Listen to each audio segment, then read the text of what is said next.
আমরা যতটা ভয় পাচ্ছি গ্রাজুয়েশনকে সামনে রেখে, হ্যাঁ ডেফিনেটলি আমি গত পরশুও একটা বিদেশি টিমের সাথে আমরা কথা বলেছি গ্রাজুয়েশনকে ডিফার করার জন্য। এটা আমরা একটু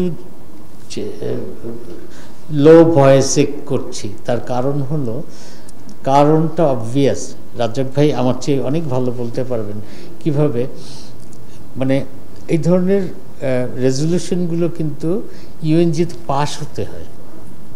এই রেজলিউশনটা বাংলাদেশ আনবে, এবং বাংলাদেশের সাথে যারা কম্পিট করে তাদের মধ্যে সবচেয়ে বন্ধু দেশ যাদেরকে আপনারা অ্যাপারেন্টলি মনে করেন, তারা প্রথম আমাদের এটার বিরোধিতা করে। জাপান বিরোধিতা করে, টার্কি বিরোধিতা করে, ইন্ডিয়া বিরোধিতা করে, আমেরিকা বিরোধিতা করে। বলেন আপনি কীভাবে রেজলিউশন পাস করবেন? কাজে তারপরেও আমরা তাদেরই টেকনিক্যাল অ্যাসিস্ট্যান্স নিচ্ছি।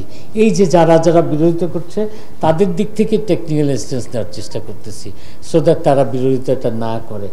তবে এটা হোপ জন্মানোটা উচিত হবে না। আমরা এটা চেষ্টা করছি যে আপনার ধীরে ধীরে অগ্রসর হয়ে এলডিসি গ্র্যাজুয়েশন যদি আমরা 3 বছর ডিফার করতে পারি, তাহলে সেইটা আমাদের অর্থনীতির জন্য খুবই ভালো হবে।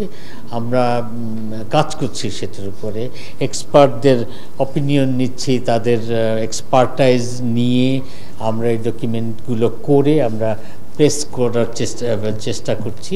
আশা করি যে আমরা চেষ্টার কোনো ত্রুটি করব না। বিশেষ করে গ্রাজুয়েশন তো আপনার আসলে 21 সালে তো আমরা সার্টিফিকেট পেয়ে গেছি, আমরা কিন্তু আসলে সুবিধা এনহ্যান্স করতে চাচ্ছি। কেউ সুবিধা, মানে কম্পিটিটররা সুবিধা এনহ্যান্স করার সুযোগ দিতে চায় না, এইটা হলো ব্যাপার। সেই জন্য ওখানে খুব বেশি আশাবাদী হওয়ার ইয়ে নেই, নিরাশ হওয়ার ইয়ে নেই, আমরা চেষ্টা করে যাচ্ছি। তো আশা করি যে আমাদের সবার চেষ্টা থাকলে আমরা এখানে গ্রাজুয়েশনের যে প্রভাবটা থেকে যাতে আমাদের ইকোনমির উপরে খুব কম পড়ে, সেই চেষ্টা আমাদের সব দিক থেকে থাকবে। এখানে প্রাইভেট সেক্টর এবং একাডেমিশিয়ানস, এনাদের ভূমিকাটাও কিন্তু অনেক গুরুত্বপূর্ণ। তো এবং আপনাদের গুরুত্ব, বিশেষ করে সংবাদ মাধ্যমে যারা আছেন তারাও এই বিষয়গুলোকে যদি খুব গুরুত্ব দিয়ে হাইলাইট করা হয়, তাহলে আপনার সেটা সরকারের নজরে আসবে, আমাদের সবার নজরে আসবে, এবং সেটাকে তখন গুরুত্ব দেওয়া হবে।